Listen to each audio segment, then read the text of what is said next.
దేవుడు చేస్తాడు, దేవుడు ఏం చేయడు నువ్వు చేయకుండా. నువ్వు నిలబడు, దేవుడు చేస్తాడు.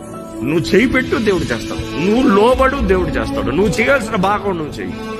దేవుని అడుగు, దేవా ఏం చేయమంటున్నావు, ఏం నేర్చుకోమంటున్నావు?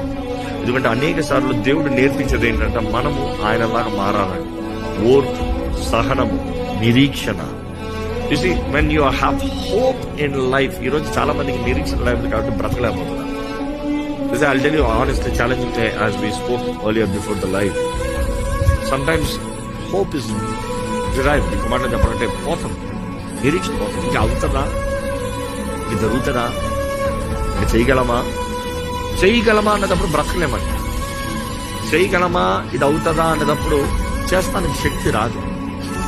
ఇదిగో అయిపోతుంది అంటే శక్తి వస్తుంది. అందుకని అలసిపోయిన వ్యక్తి నిరీక్షణ కలిగి ఉన్నప్పుడు బలము లేకపోయినా కూడా బలం పుంజుకుంటాడంట. ఒక మాట చెప్పాలంటే మన మ్యారథాన్లో కానీ ఈ రన్నింగ్ రేస్ లో కానీ చూస్తే కొంతమంది పరిగెత్తి కానీ ఫినిష్ లైన్ అక్కడ ఉంటుంది.